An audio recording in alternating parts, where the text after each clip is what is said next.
Welcome to KGC Royal Surabaya, a place that we love to call it home.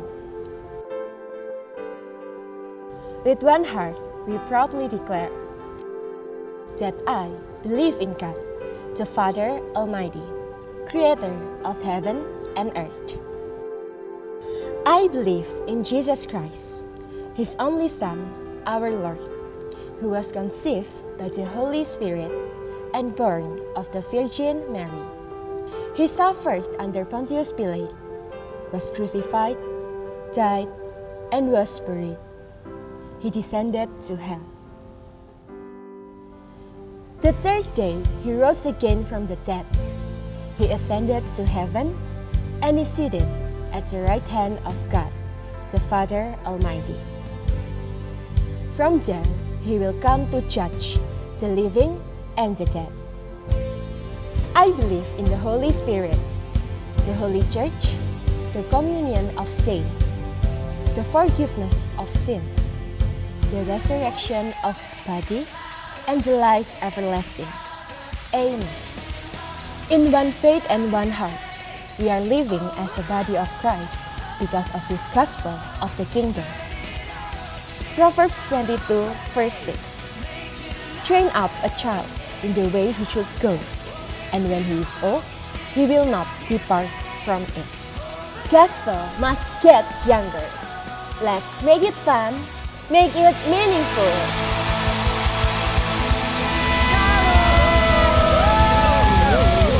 Are you ready to praise God? Okay, I assume you all ready. Langsung aja kita sama-sama bangkit berdiri dan sama-sama sembah nama Tuhan kita Yesus Kristus.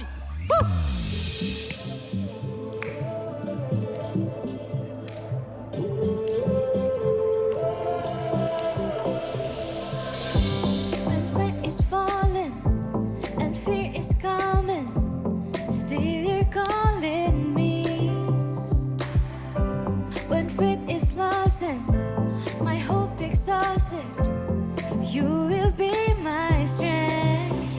When my mind says I'm not good enough, God, you're enough for me. I've decided I'm not giving up, 'cause you won't give up on me. You won't give up on me. Your love is holding on and it won't let go. I feel it breaking out like an echo. Your love is holding on and it won't let go. I feel it breaking out like an echo, echo in my soul.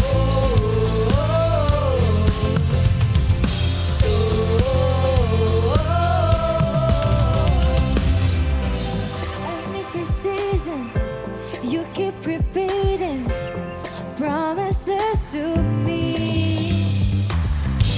Now there's no stopping what you have started till it is complete. When my mind says I'm not good enough, God, you're enough for me.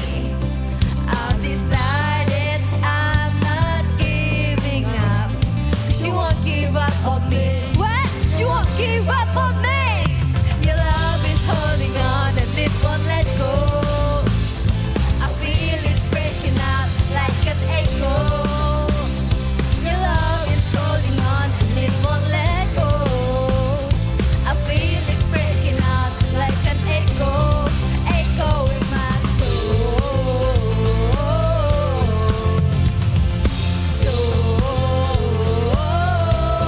Echo in my soul.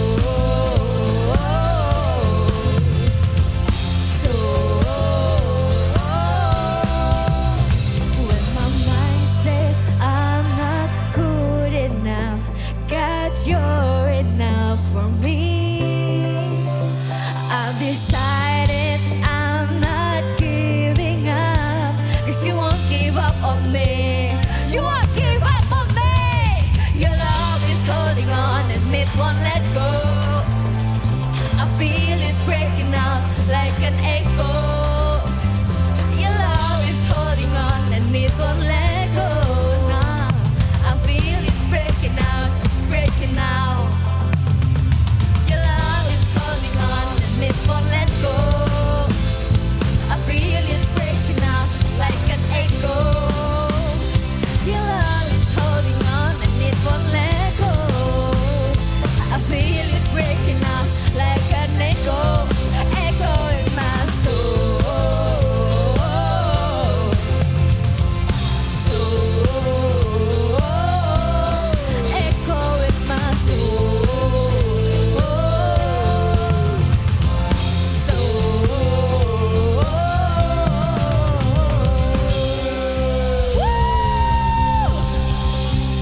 Kalau mau puji Tuhan, amin. Karena dalam dialah kekuatan kita, amin. Come on, kayak Yesus. Sama-sama yuk kita nyanyikan.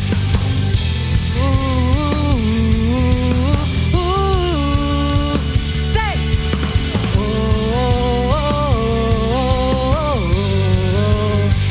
Let's go, say.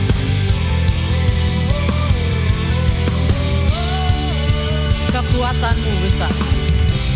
Kekuatanmu besar, kemuliaanmu dahsyat, Tuhan dalam hidupku. Dalammu ku tak gentar, dalammu ku tak goyah, imanmu kuat kokoh, Kau Tuhan yang berkuasa. Say, bersorak-sorai, Engkau sumber segalaku, satu-satunya harapan tinggal dalammu, dan Engkau di dalamku, dan kini ku nyatakan Kaulah Tuhan. Hidupku di tangan pahlawan, hidupku di tangan pahlawan. Selalu memberikan kemenangan.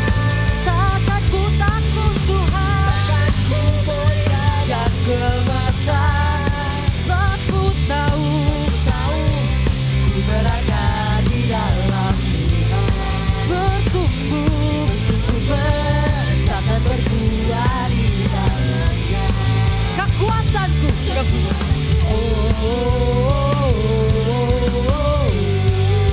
Come on, let's sing it.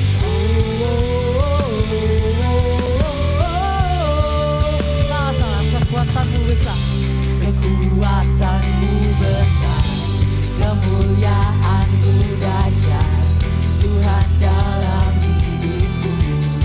Dalammu ku tak goyah, dalammu ku tak goyah, imanku kuat kokoh, Kau Tuhan yang berpegang. Sama-sama. Bersorak-sorai, Engkau sumber segalaku, satu-satunya harapan. Kau di dalamku, dan Engkau di dalamku, dan kini ku nyatakan Kaulah Tuhan. One, two, three, go. Hidupku di tangan pahlawan, selalu memberikan kemenangan. Takkan ku goyah dan gemetar. Sebab ku tahu ku berada di dalam Tuhan. Bertumbuh, besar dan berbuah di dalamnya. Say, kekuatanku, kekuatanku Yesus hanya dalam-Mu.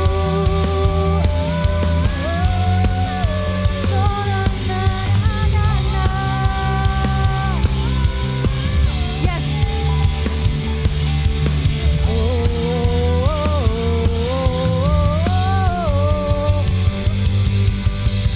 Karena untuk apa kita khawatir? Sebab kekuatan kita ada di dalam Dia. Masa depan kita juga ada di dalam Dia. So okay, Jesus, let's praise Him sama-sama yuk. Bersorak-sorai, bersorak-sorai. Say, Engkau sumber segalaku, satu-satunya harapan tinggal dalammu. Dan Engkau di dalamku, dan kini ku nyatakan Kaulah Tuhan. One, two, three, go. Hidupku di tangan pahlawan, selalu memberikan kemenangan. Takkan ku goyah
Thank you Tuhan.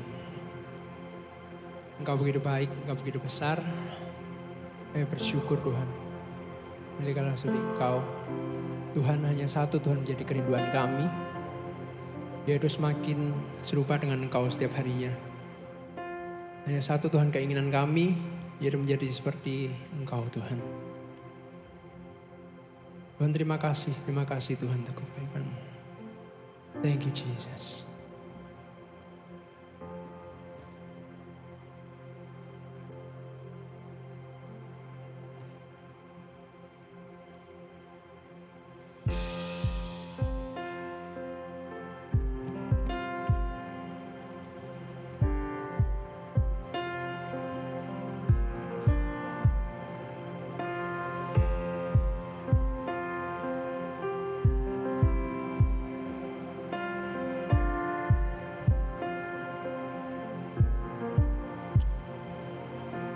Bapa kau setia, takkan meninggalkan, dan ku percaya Engkau milikku dan ku milikmu. Kerinduanku tinggikan namamu, karena ku tahu Engkau dalamku dan ku dalammu. Ubah hatiku seputih hatimu, setulus salibmu, kasihmu Tuhan.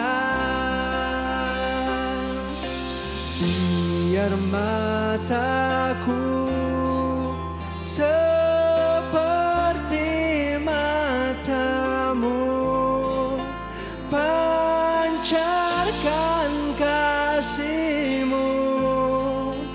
Ku mau jadi sepertimu.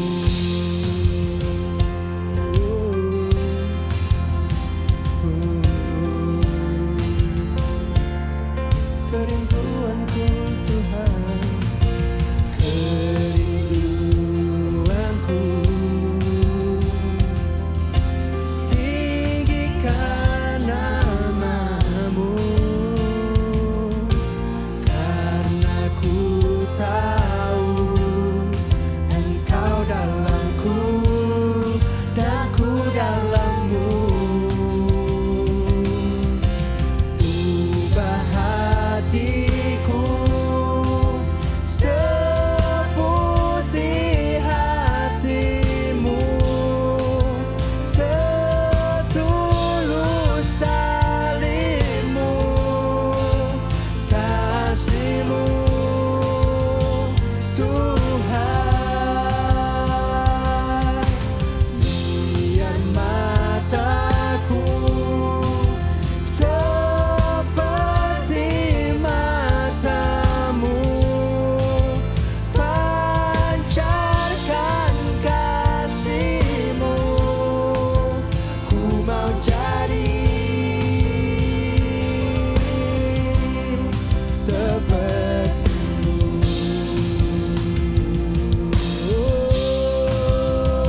He bore the cross so that we could wear the crown as the son and the daughter of God.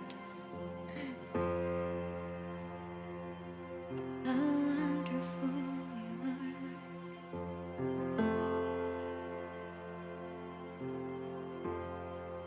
Oh, we praise you, Lord. Oh, we praise you, Lord.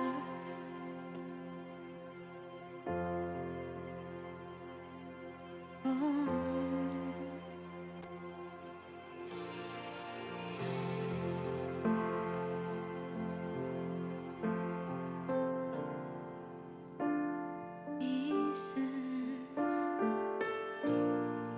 feel him. Oh, what a Savior! Isn't he wonderful? Sing hallelujah! Christ is risen. Bow down before him, for he is Lord of all. Sing hallelujah, Christ is risen. Oh, what a Savior! Isn't he wonderful? Sing hallelujah, Christ is risen. Bow down before him, for he is Lord of all. Sing hallelujah, Christ is risen. Oh, what a Savior! Isn't he wonderful? Sing hallelujah, Christ is risen. Bow down before him, for he is Lord of all. Sing hallelujah, Christ is risen.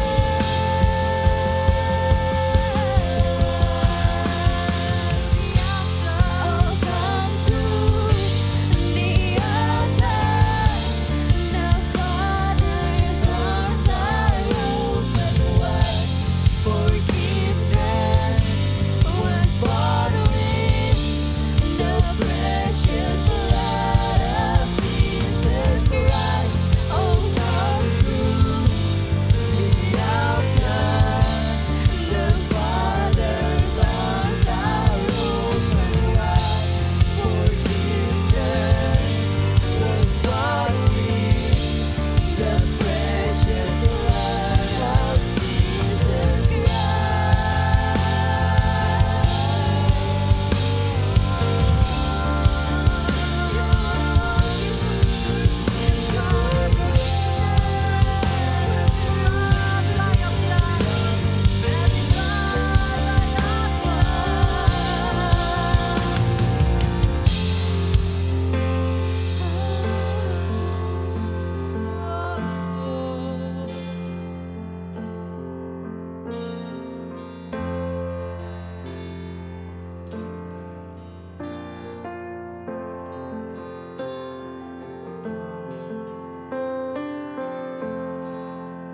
Bear your cross as you wait for the crown. Tell the world of the treasure you found.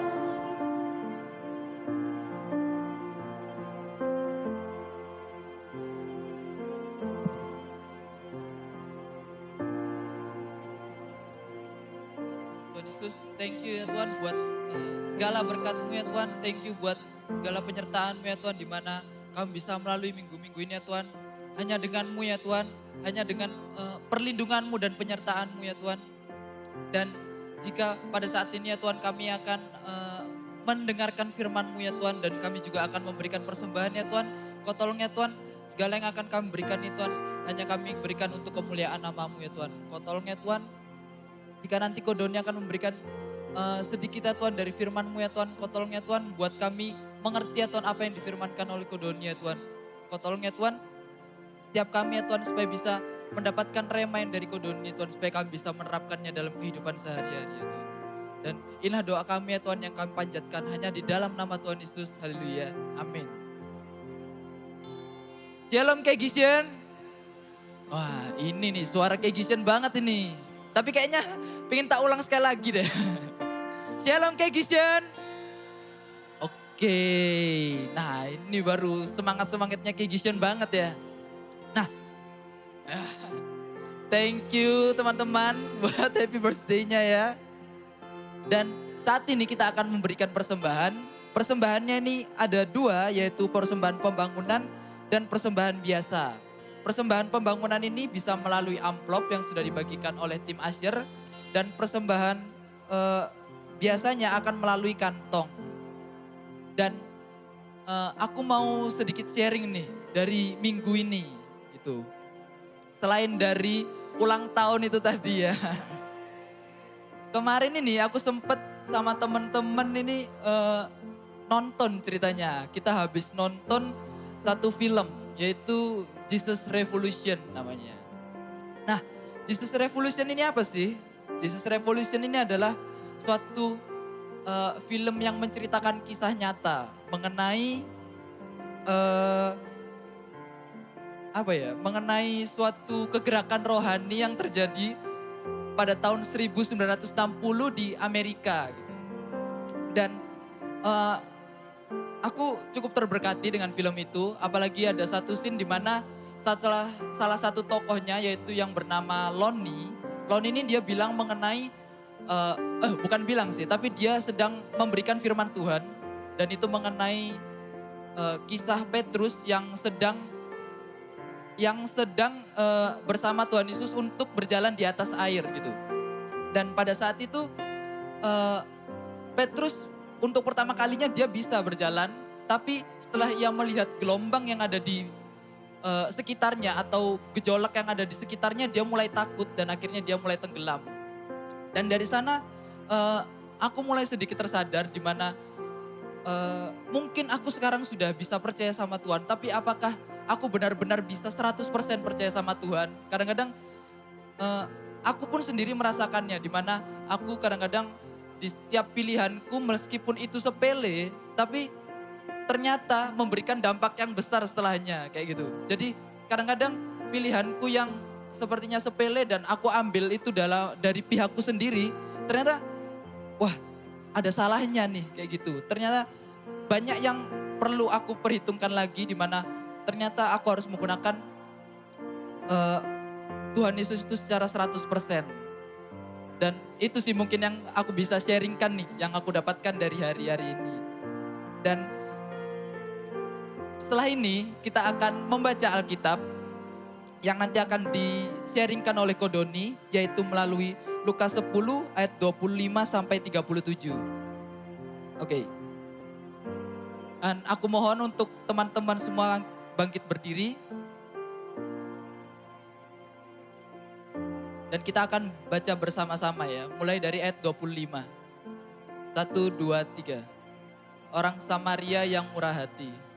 Pada suatu kali berdirilah seorang ahli Taurat untuk mencoba Yesus. Katanya, "Guru, apakah yang harus aku perbuat untuk memperoleh hidup yang kekal?" Jawab Yesus kepadanya, "Apa yang tertulis dalam hukum Taurat? Apa yang kau baca di sana?" Jawab orang itu, "Kasihilah Tuhan dengan segenap hatimu dan dengan segenap jiwamu dan dengan segenap kekuatanmu dan dengan segenap akal budimu dan kasihilah sesamamu manusia seperti dirimu sendiri." Kata Yesus kepadanya, "Jawabmu itu benar, perbuatlah demikian maka engkau akan hidup." Tetapi untuk membenarkan dirinya, orang itu berkata kepada Yesus, "Dan siapakah sesamaku manusia?" Jawab Yesus, "Adalah seorang yang turun dari Yerusalem ke Yeriko ia jatuh ke tangan penyamun-penyamun yang bukan saja merampoknya habis-habisan, tetapi yang juga memukulnya dan yang sesudah itu pergi meninggalkannya setengah mati. Kebetulan ada seorang imam turun melalui jalan itu. Ia melihat orang itu, tetapi ia melewatinya dari seberang jalan. Demikian juga orang Lewi datang ke tempat itu. Ketika ia melihat orang itu, ia melewatinya dari seberang jalan. Lalu datanglah seorang Samaria yang sedang perjalanan ke tempat itu. Dan ketika ia melihat orang itu, tergelaklah hatinya oleh belas kasihan. Ia pergi kepadanya, lalu membalut luka-lukanya. Sesudah itu ia menyiraminya dengan minyak dan anggur. Kemudian ia menaikkan orang itu ke atas keledai tunggangannya sendiri, lalu membawanya ke tempat penginapan dan merawatnya. Keesokan harinya, ia menyerahkan 2 dinar kepada pemilik penginapan itu. Katanya, rawatlah dia, dan jika aku belanjakan lebih dari ini, aku akan menggantinya waktu aku kembali. Siapakah di antara ketiga orang ini menurut pendapatmu adalah sesama manusia dari orang yang jatuh ke tangan penyamun itu? Jawab orang itu, orang yang telah menunjukkan belas kasihan kepadanya. Kata Yesus kepadanya, pergilah dan perbuatlah demikian. And please welcome Godoni A2.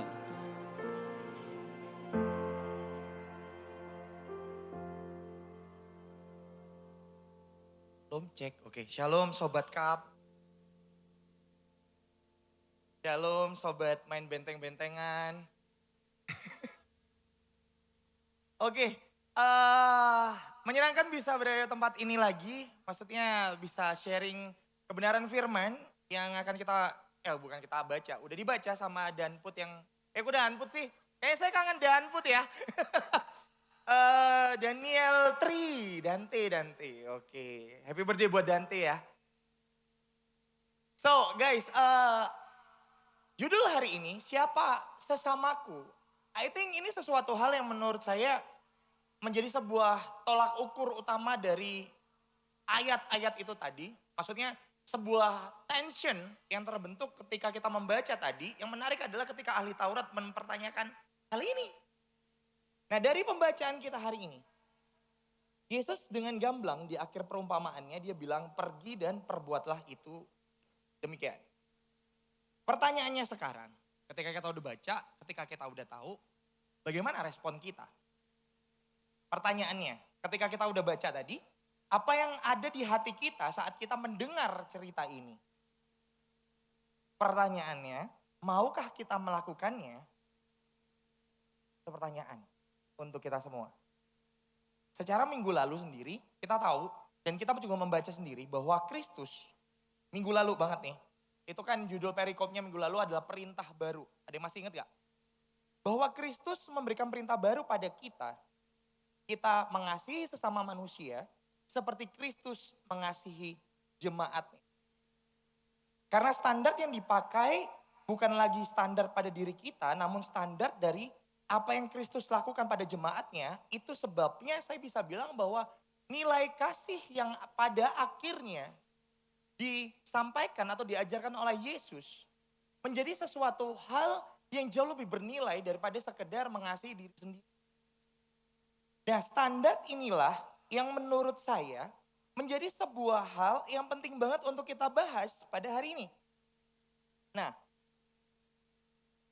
pertanyaannya, kalau kita udah tahu bahwa standarnya dinaikin nama Tuhan, ada perintah baru di sana, standarnya bukan lagi tentang kalau kamu mengasihi manusia, kasihlah mereka seperti mengasihi dirimu sendiri, tetapi di-upgrade sama Tuhan untuk menjadi kasihilah sesama manusia seperti Kristus mengasihi jemaatnya. Pertanyaannya bagaimana respon kita ketika kita mengetahui ini? Sudahkah kita melakukannya? Minggu lalu loh itu dapat khotbahnya. Minggu lalu banget. Bagaimana respon kita ketika kita dengerin khotbahnya? Sudahkah kita melakukannya? Atau masih struggle mencari alasan supaya kita tidak melakukannya? Atau kita akan melakukannya, tapi hanya kepada orang-orang yang kita pengen melakukannya. Mark Twain pernah bilang kayak gini, bukan apa yang saya tidak mengerti yang jadi masalah saya, tetapi apa yang saya mengerti yang jadi masalah saya. Saya coba jelasin. Kenapa kok yang jadi masalah ternyata yang kita ngerti. Ini tuh sama kayak baca Alkitab guys. Kalau kita nggak ngerti Alkitabnya, ayatnya kita nggak ngerti. Ya kalau mau nggak ngelakuin it's okay. Tapi ketika kamu ngerti ayatnya, ya pertanyaannya berikutnya adalah yang susah adalah gimana melakukannya. Karena begitu banyak orang hafal Alkitab, tapi ternyata Alkitabnya tidak menuntun setiap langkah hidupnya.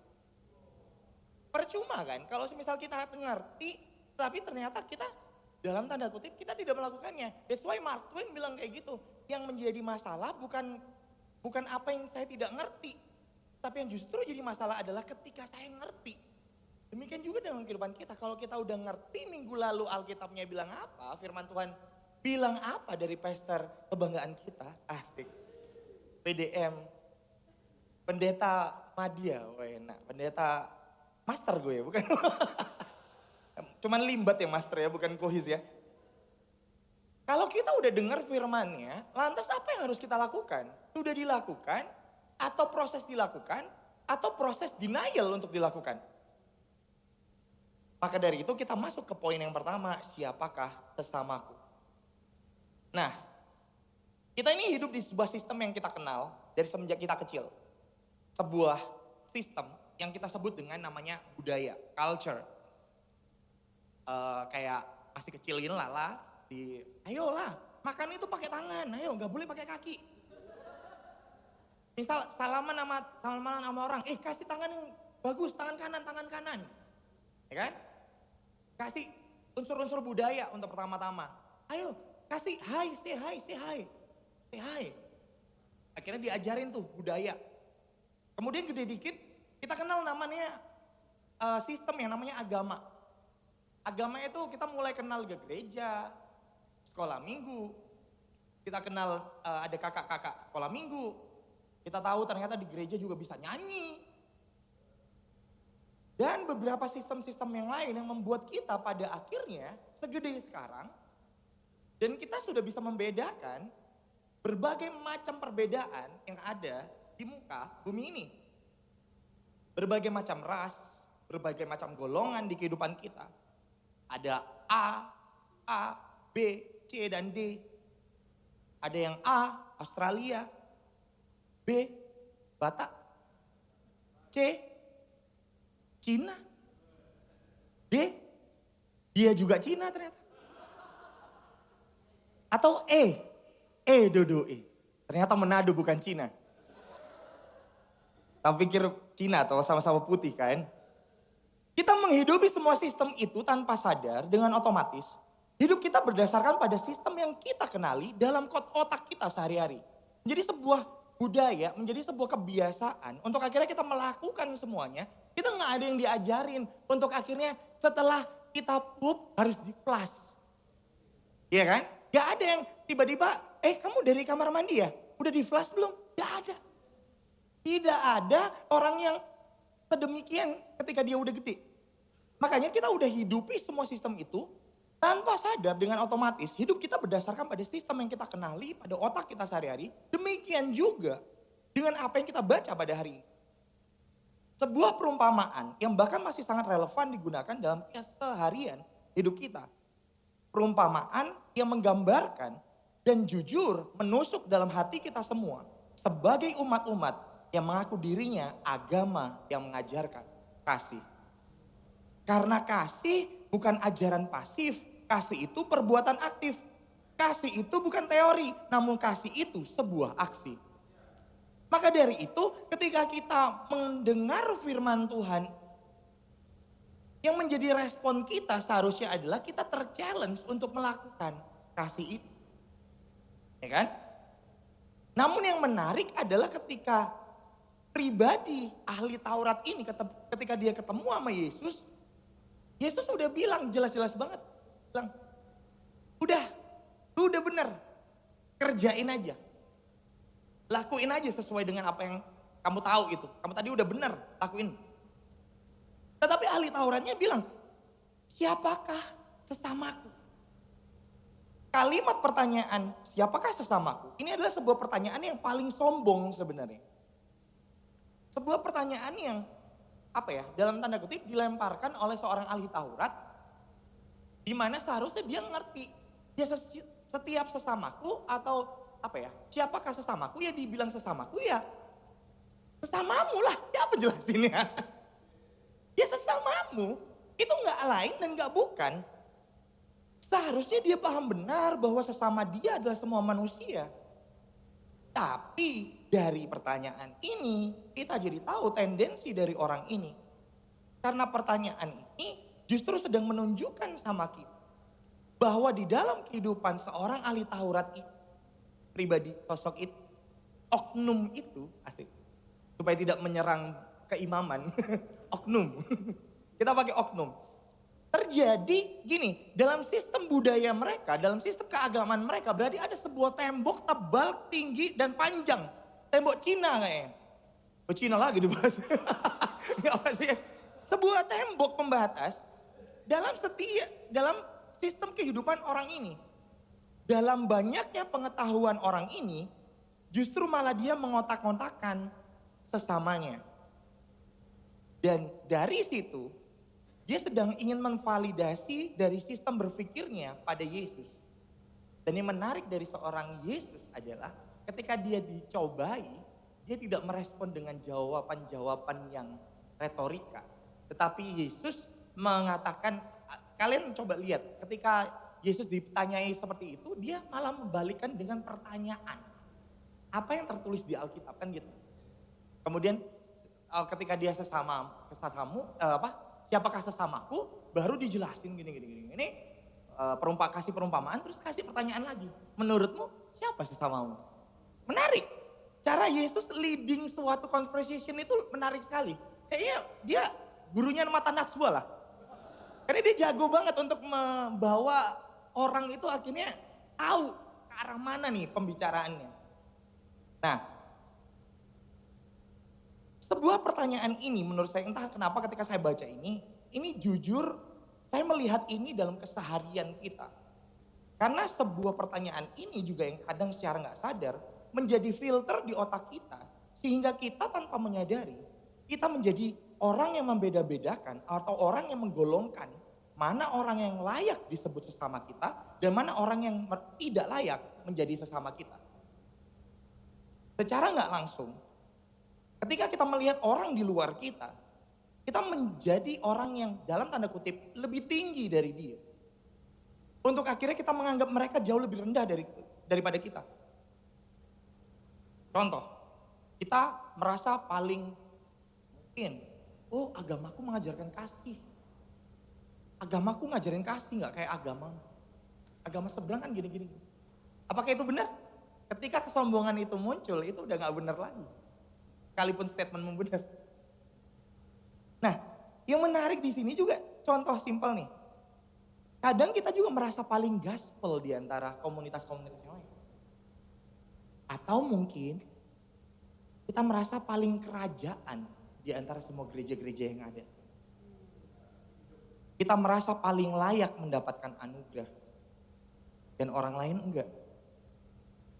Di tengah semua sistem berpikir yang kita bawa selama ini, kadangkala kita menaruh kesombongan pada setiap pengetahuan firman yang kita punya. Tak ulangi, kadangkala kita kejebak dengan gini, kita menaruh kesombongan kita pada setiap pengetahuan tentang firman dalam kehidupan kita. Sehingga firman yang tadinya harusnya mengubahkan hati orang lain, justru menjadi sebuah kesombongan dalam diri kita. Kita bukannya diubahkan oleh firman, malah justru dengan firman itu kita nyerang orang lain. Di tengah semua sistem berpikir yang kita bawa selama ini, masalahnya Yesus mengajarkan kepada kita, bahkan memerintahkan sama kita untuk mengasihi sesama kita seperti Kristus mengasihi jemaatnya. Apa yang Yesus lakukan kepada jemaatnya, saya tanya. Yesus itu, dia tidak tinggal diam saat jemaatnya kelaparan. Yesus ngasih makan 5.000 orang. Sekali ngasih makan. Yesus ketika dia tergerak kepada si buta disembuhkan. Dan ini yang paling berat. Cara Yesus mengasihi jemaatnya, Yesus akan mengampuni setiap dosa jemaatnya. Bahkan Yudas pun Tuhan dalam kemahatauannya Tuhan akan masa depan, dia nggak bully Yudas dari mulai awal.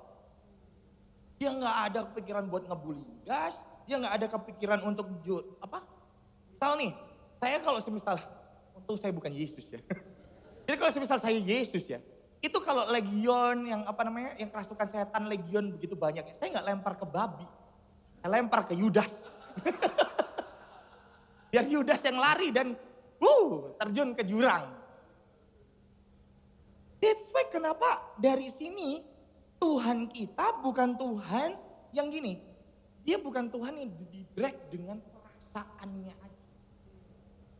Dia adalah Tuhan yang tidak menghukum mereka yang menganiaya dia. Malahan dia memberikan nyawanya. Dan ini yang saya simpulkan. Kasih itu tidak akan berubah meski ada pengkhianatan terhadapnya.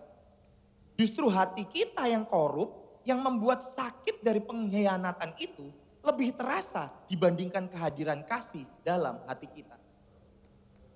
Seringkali kita itu, kasihnya udah jadi dingin. Kasihnya udah berubah jadi benci. Kasih gak akan pernah berubah jadi benci.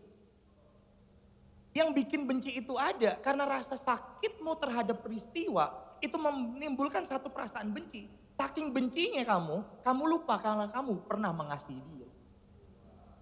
Itu yang terjadi. Kasih tidak akan berubah meski ada pengkhianatan terhadapnya. Hati kita yang korup yang membuat sakit dari pengkhianatan itu lebih terasa dibandingkan kehadiran kasih di hati kita. Nyadar atau enggak? Kita itu paling sering membeda-bedakan orang. Justru itu bukan dari rasnya, bukan dari latar belakangnya sebenarnya. Tetapi membeda-bedakannya itu dari cara dia memperlakukan kita. Kita tuh sering banget membeda-bedakan orang, menggolongkan orang dengan, ini golongan orang baik nih. Ini golongan, ya aku cukup kenal lah. Ya ini golongan yang aku tidak akan pernah mengenalmu. Ada golongan lagi, sopokon. Kayak gitu. Ada golongan-golongan itu. Ada juga istilah gini. Kalau orang baik sama kita, berarti kita harus baik sama dia. Atau pernah dengar gini gak? Kasih hanya berlaku bagi mereka yang masuk circle. Puji Tuhan Adriano udah masuk circle ya Andri. Puji Tuhan. Sejujurnya kalau kita punya pemikiran seperti ini, kasih hanya berlaku bagi mereka yang masuk circle. I wanna tell you, kasihmu bukanlah kasih kalau kasihmu itu eksklusif. Dan ini masalahnya bagi kita. Kasih Tuhan itu ada bagi semua orang. Dan ini jahatnya hati kita. Kita sering gak suka lihat kasih Tuhan menyentuh orang yang kita tidak suka. Benar kan? Kita lebih suka jadi hakim kepada sesama kita. Menilai mereka dari kejahatan mereka. Namun Yesus yang justru paling layak jadi hakim. Justru mengasihi kita semua tanpa melihat kejahatan kita. Kita sering banget nilai orang dari apa yang dia lakukan sama kita. Secara gak sadar kita lupa. Kita udah ngelakuin apa aja kepada Tuhan. Tapi Tuhan tetap nerima kita. Sejujurnya saudara. Asik saudara lagi. Ya saudara dalam iman ya kan. Sejujurnya saya ada di posisi itu sebenarnya. Saya sedang ada di posisi itu. Saya sedang diproses pada bagian itu. Saya bahkan merasa bahwa saya sedang pernah berada pada posisi, bukan pernah ya, lately. Berada pada posisi yang aku benar kok. Aku benar di posisi ini, aku benar, aku tahu kebenarannya. Aku tidak menghormati dia atau tidak mengasihi dia pun itu kayak ya udah. Atau juga dia tidak layak untuk dihormati atau dikasihi. Saya sempat mikir kayak gitu saudara. Bahkan yang paling jahat dari pemikiran saya adalah saya menutupi kejahatan saya dengan kata-kata ini. Tuhan tahu alasanku, aku tidak menghormati atau mengasihi orang itu. Tuhan tahu kok alasanku, Tuhan ngerti, Tuhan pasti ampuni aku.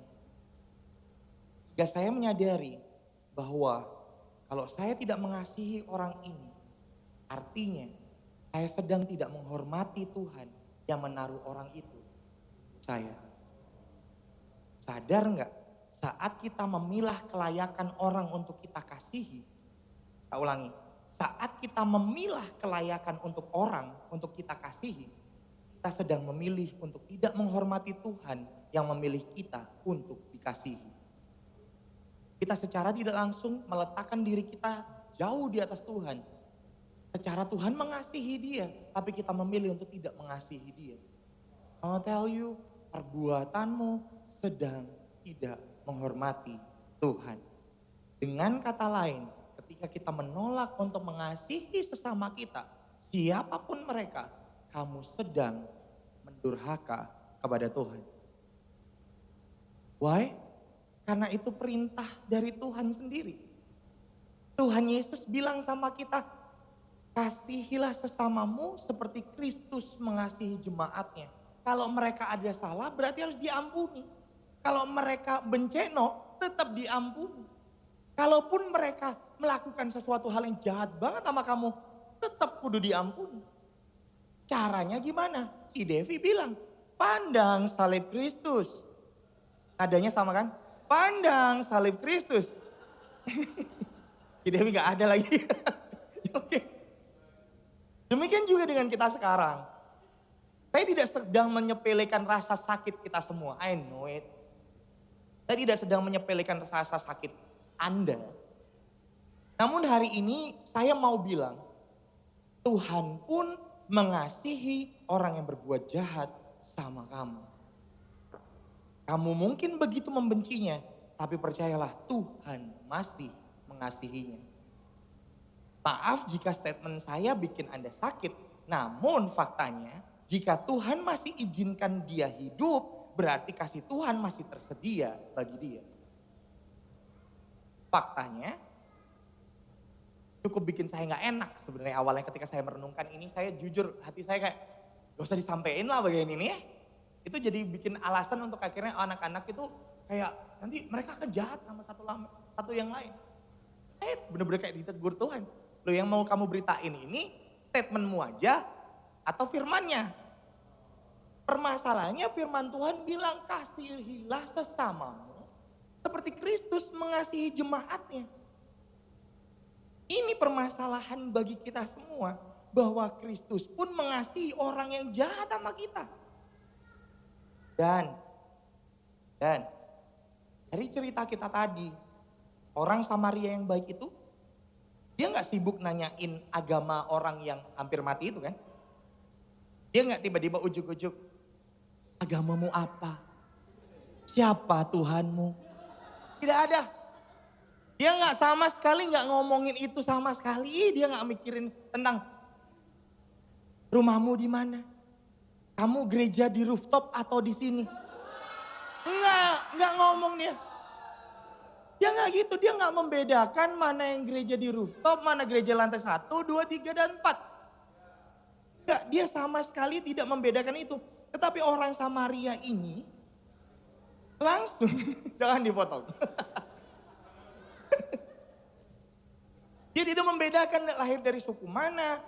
Orang Samaria tetap menolong dan merawat. Orang Samaria ini gak mikir kalau ini orang Yahudi. Masih ingat khotbah saya yang lalu permasalahan antara Samaria dan Yahudi? Tentu masih ingat. Ketika Samaria dan Yahudi ini perseteruannya itu kenceng banget. Ini yang terjadi. Orang Samaria ini tidak berpikir bahwa wah ini kalau semisal ini orang Yahudi, jangan-jangan kalau dia sembuh nusuk gua lagi. Enggak, dia enggak berpikiran itu semua, tidak berpikiran apa itu golongan. Dia tidak berpikir gini, kalau dia tak selamat no, jangan-jangan orang Yahudi ini kan yang selama ini nyakiti golonganku Samaria. Selama ini golongan mereka ini mengkafir-kafirkan golongan kami. Selama ini mereka ini bikin kami itu kayak merasa tertekan secara mental. Tapi orang Samaria itu tetap nolong dan tetap ngerawat. Karena yang dia lihat bukan latar belakang yang membuat dia menolong. Justru yang membuat dia menolong adalah judul dari perikop kita hari ini. Apa? Karena dia orang Samaria yang baik hati. That's it. Jadi siapakah sesama kita sebenarnya? Saya bisa simpulkan bahwa hari ini sesama kita adalah yang kepada mereka kasih Tuhan masih tertuju. Dan kasih Tuhan tersedia bagi semua orang. Jika Tuhan mengasihi semuanya, jika Tuhan masih mengasihi semuanya, masih beranikah kita untuk tidak mengasihi semua orang? Sedangkan Allah dengan kekudusannya masih menyediakan kasihnya bagi orang berdosa, termasuk Anda. Saya masuk ke poin saya yang kedua, siapakah kita? Kalau tadi siapakah sesamaku, samamu ya, lupa sih.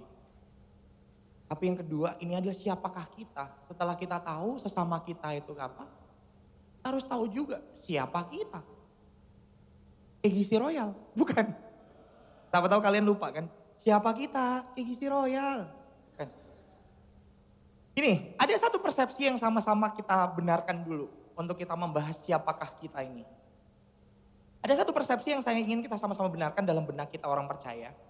Bahwa kita dipilih bukan karena kita istimewa. Setuju ini ya? Yuk, yang setuju katakan amin. Oh ternyata bisa kayak gitu ya. Bisa ngomong amin gitu. Kita ditebus sama Tuhan bukan karena kita berharga. Setuju gak? Oke saya ulangi. Mulai kecil nih. Mulai dikit yang ngomong ini. Setuju. Kita ditebus sama Tuhan bukan karena kita berharga. Kenapa? Karena gini, yang bikin kita berharga bukan karena kita lahir secara merocot. Katakan sama-sama merocot. Ketika kita lahir, bukan karena kelahiran kita yang bikin kita berharga, bukan. Justru karena kasih Tuhan tertuju pada kita, makanya kita berharga. Nah ini perbedaan, ini sebuah perbedaan besar. Kita bukan orang berharganya, tetapi karena kasih Tuhan tertuju sama kita, makanya kita berharga.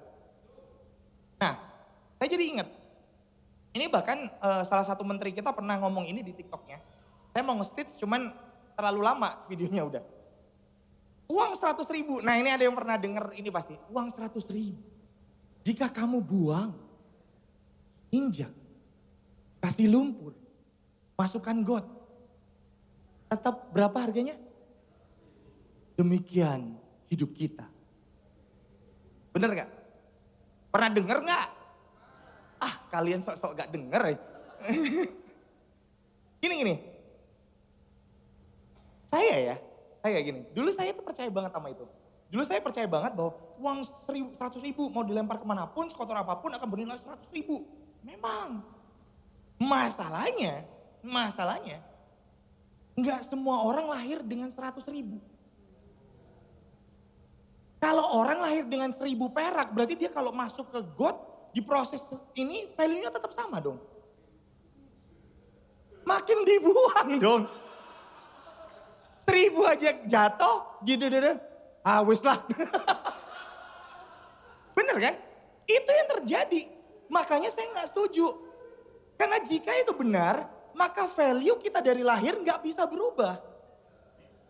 Enak dong yang 100 ribu. Bagi kita yang lahir 100 ribu, bagi kita yang lahir dalam tanda kutip 1000 doang. Itu sebabnya yang saya percaya gini, kasihnya pada kita yang membuat kita akhirnya jadi layak dan berharga. Kasihnya gak berubah value-nya. Saya ulangi, beribet barusan. Kasihnya itu tidak berubah value-nya. Kasihnya Tuhan itu gak berubah value-nya. Justru kasihnya Tuhan itu yang membuat value kita berubah. Itu sebabnya tidak ada yang lebih rendah dan lebih tinggi di antara kita. Karena alasan untuk keberhargaan kita adalah Kristus yang mati buat kita. Itu poinnya. Jadi kasihnya pada kita itu value-nya akan tetap sama. Kasihnya sama kita tetap sama. Justru karena kita udah tahu value itulah makanya kita bisa berubah. Ketika kita ngerti dengan benar bahwa value ini yang akan membawa kita punya alasan untuk jadi semakin serupa sama Kristus. So guys, dari pembacaan ini, coba kita renungkan. Siapa kita? Isi Royal, bukan. Siapa kita? Apakah kita si imam? Apakah kita imam yang memilih untuk mengambil sisi lain untuk melewati orang yang hampir mati tadi? Atau kita si Lewi yang pada dasarnya kehidupannya itu didedikasikan pada Tuhan, tapi justru dari cerita ini kita tidak bisa melihat Tuhan dari perilakunya?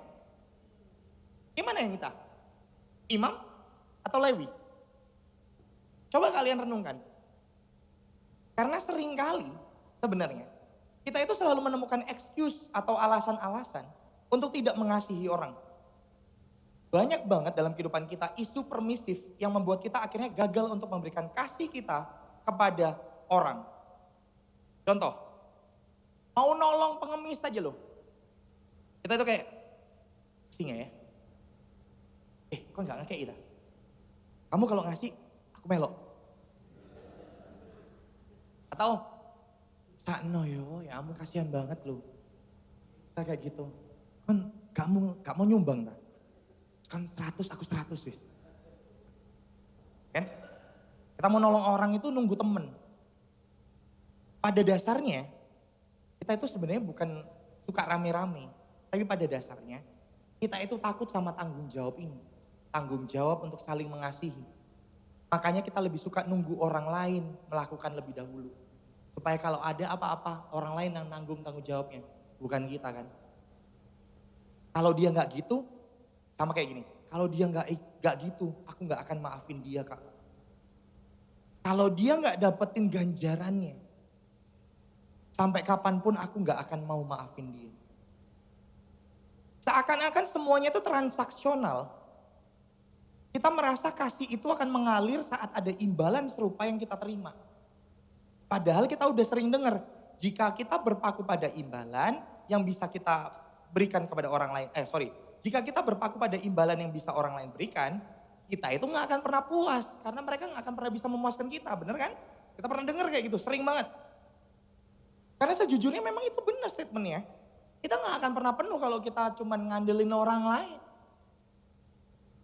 Karena gini Kejisien, mengasihi itu bukan sesuatu yang digerakkan dari luar, namun digerakkan dari dalam. Sehingga kasih itu gak perlu tunggu-tungguan. Kasih itu gak perlu tunggu-tungguan siapa yang akan melakukannya lebih dahulu. Justru kasih memungkinkan kita untuk melakukan itu lebih dahulu. Untuk memungkinkan kita mengasihi lebih dahulu. Kita gak perlu nunggu orang lain untuk biar dia minta maaf dulu baru aku maafin dia. Biar dia mengasihi aku dulu, nunjukin kasihnya dulu, baru aku akan mengasihi dia. Kasih itu gak perlu tunggu-tungguan. Kasih memungkinkan kita untuk melakukan kasih lebih dulu. Karena Kristus pun lebih dahulu mengasihi kita semua. Ngapain nunggu kalau bisa duluan? Jika kita mengasihi orang karena melihat orang lain mengasihi, I wanna tell you, itu bukan kasih. Itu hanya euforia dari perasaan haru aja. Kamu ngelihat orang lain bantu, kemudian kita, aku tergerak. Itu bukan tergerak, lu cuma ikut-ikutan. Tapi bukan berarti, ya FOMO. Alah, sing liyane persembahan, masa aku gak persembahan. Akhirnya iki kosong, dikek nong ini.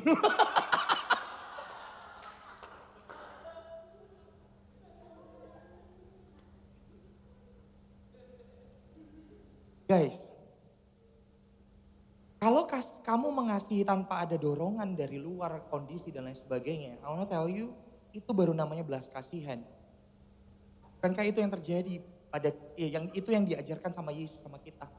Bukan kondisi yang bikin dia menolong kita, namun dia berbelas kasihan pada manusia, makanya hatinya tergerak untuk menyelamatkan kita.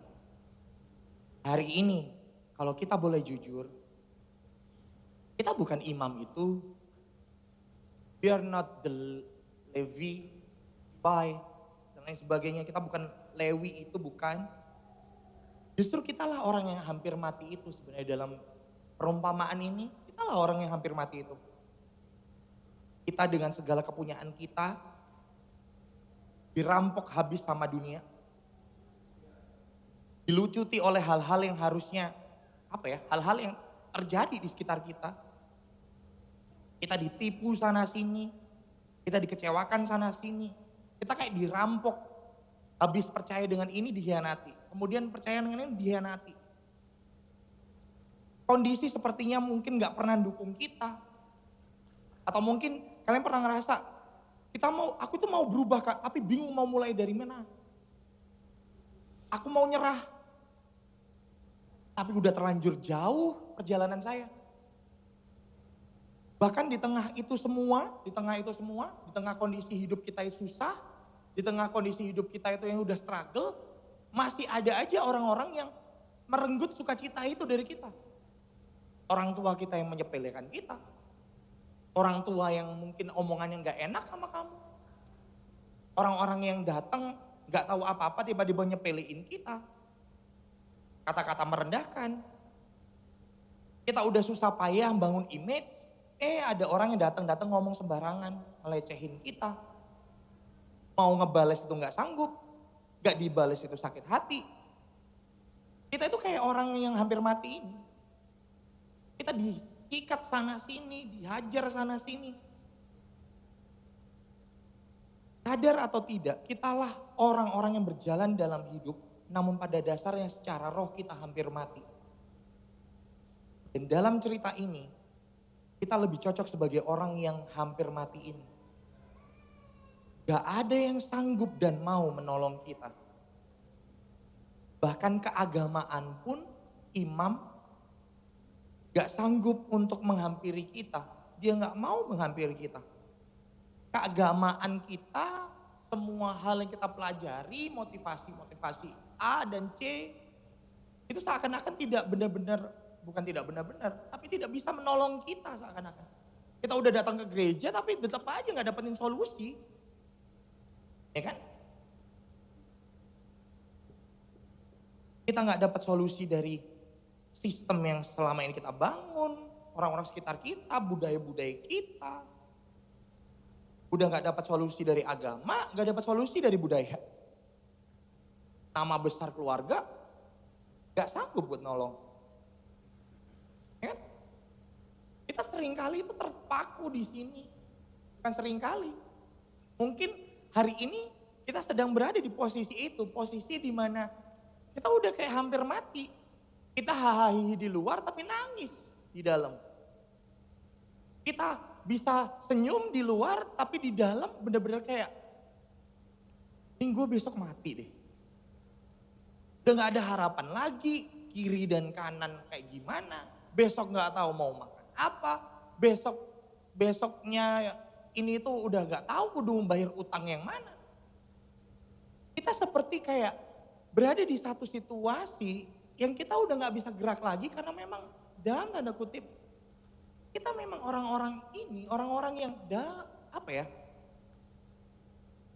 pada dasarnya dunia ini ketika dia menawarkan sesuatu sama kita awalnya memang indah ya. Tapi pada akhirnya dia merebut semuanya dari kita. Dan tanpa sadar ketika kita ngikuti itu semua, tahu-tahu kita udah mau hampir mati.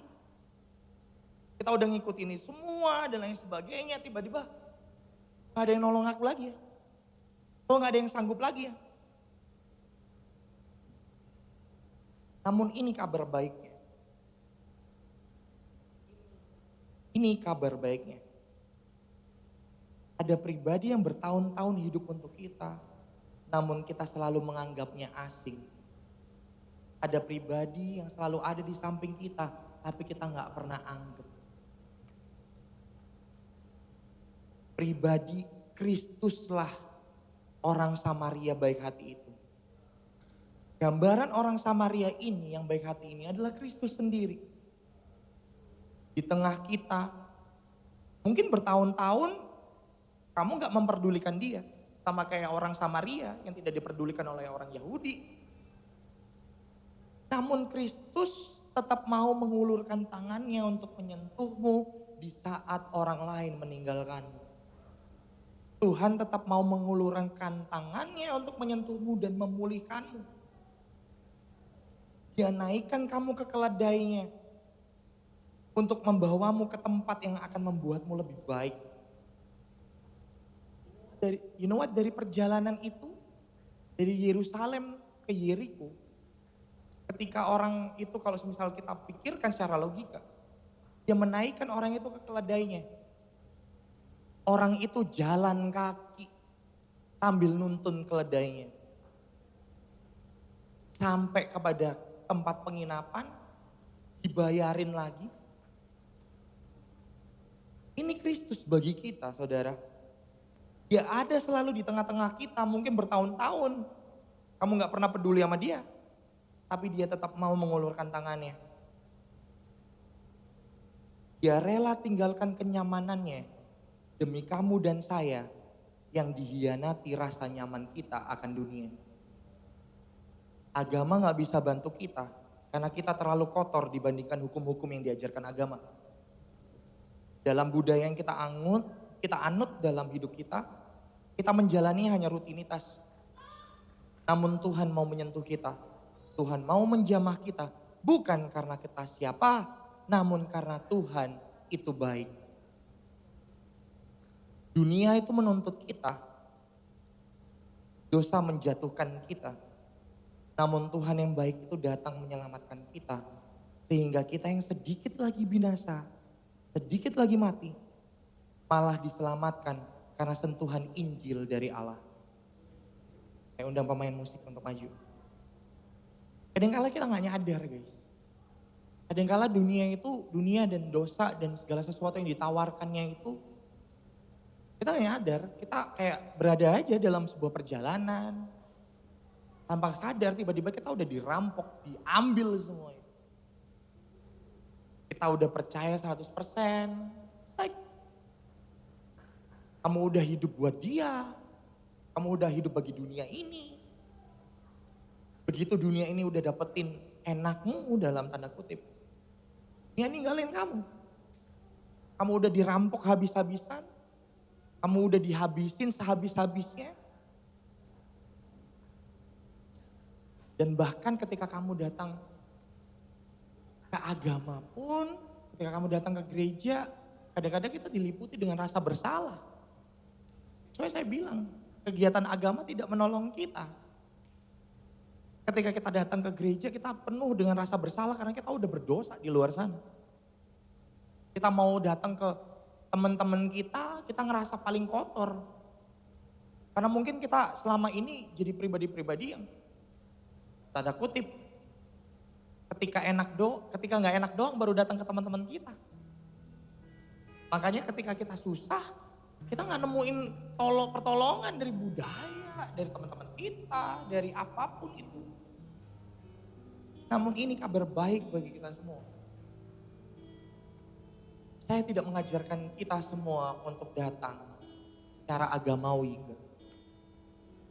Tapi hari ini, mari kita datang, benar-benar datang sebagai orang yang butuh Tuhan. Sebagai orang yang pengen Tuhan. Sebagai orang yang benar-benar merindukan hubungan dengan Tuhan. Mari kita datang. Karena sejujurnya saudara, perintah untuk saling mengasihi ini adalah perintah yang sangat sulit. Karena standar itu tadi. Standarnya harus Kristus mengasihi jemaatnya. Dan bagaimana kita bisa mengasihi orang lain kalau kamu gak ngerasain kasih Tuhan. Kita hidup kamu. Dunia menuntut kita, dosa menjatuhkan kita. Tapi Tuhan baik. Mari kita tundukkan